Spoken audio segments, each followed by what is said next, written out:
Food insecurity needs to be followed by one word: action. With food insecurity rates increasing in states all over the U.S., action needs to be taken. In a journal article titled "Food Insecurity Among African Americans in the United States, a Scoping View," experts in statistical analysis in food insecurity, Elizabeth Denard, and co-writers claim that all walks of life can be affected by food insecurity. These factors that individuals are experiencing are race and ethnicity, age, income, and even poverty. These different walks of life could be your neighbor, your coworker, or even a family member. My goal today is to show you why the United States federal government should allocate funds to states high in food insecurity.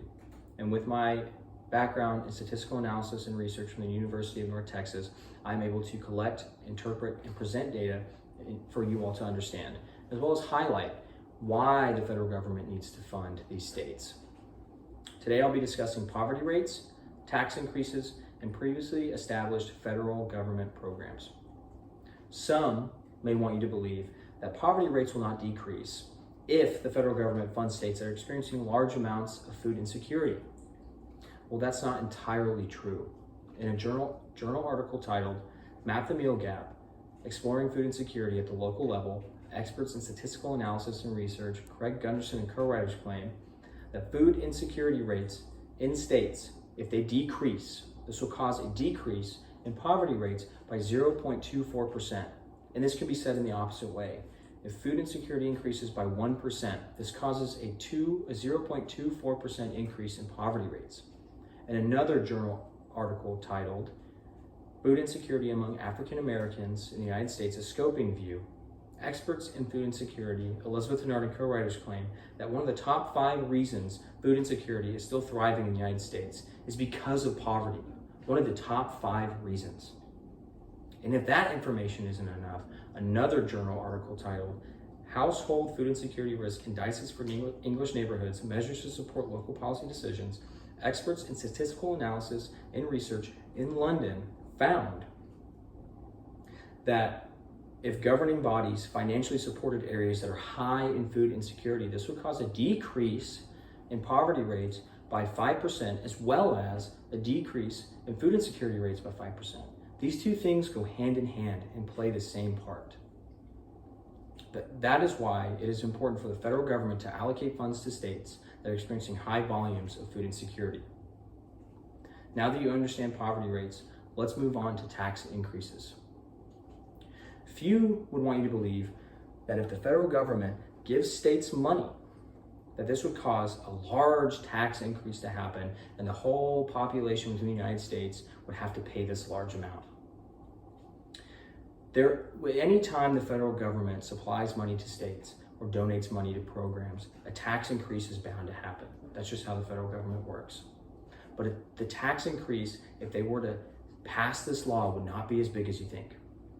In a journal article titled "Map the Meal Gap: Exploring Food Insecurity at the Local Level," experts in food insecurity, Craig Gunderson and co-writers claim that if state level or federal level assistance was distributed to areas where food insecurity is high, then this will result in a 0.33% tax increase. This doesn't really hurt the pockets of individuals who are food insecure or areas where food security is present. In another article titled "Household Food Insecurity Risk Indices for English Neighborhoods, Measures to Support Local Policy Decisions," expert in local food insecurity in London found that if local or higher forms of government would implement funds to these areas that are experiencing food insecurity, this would increase taxes by less than 2%. 2%. This is not hurting the pocketbooks of individuals who are having to pay those taxes. This also puts food in people's mouths. This is allowing these people who can't afford food to go and find it, to have healthy forms, to have healthy options of food. And that is exactly why the federal government should pass a law that allocates funds to states that are high in food insecurity. Now that you understand tax increases, let's move on to previously established government-assisted programs. Some individuals may want you to believe that if these programs already exist, that we shouldn't be funding these areas, or that the federal government shouldn't be sending money to these areas for individuals to afford food. Well, if these areas already have these programs like SNAP, then why are they still food insecure? in a journal article titled Map the Meal Gap, Exploring Food Insecurity at the Local Level, Craig Gunderson and co-writers claim that SNAP is actually having a hard time funding these programs and sending money to these food banks that are already established in these areas that are food insecure. And another article titled Food Insecurity Among African Americans in the United States, a Scoping View, Elizabeth Denard and co-writers claim that programs like SNAP are actually keeping communities that are already food insecure even more food insecure. By having these individuals rely solely on these programs, it causes a negative spiral, a downward spiral, causing poverty rates to increase as well as food insecurity rates to increase because these individuals are relying so heavily on programs like this. That is why the federal government should allocate funds to states that are high in food insecurity. I discussed and went into detail regarding poverty rates, tax increases, and previously established government-assisted programs. All of these things are and can be associated with food insecurity, and action needs to be taken. This law for the federal government to allocate funds to these states is the answer, no matter what some may think. I urge you all to consider this piece of legislation and how it will benefit millions of Americans in our nation that are suffering and unable to afford or find food they need.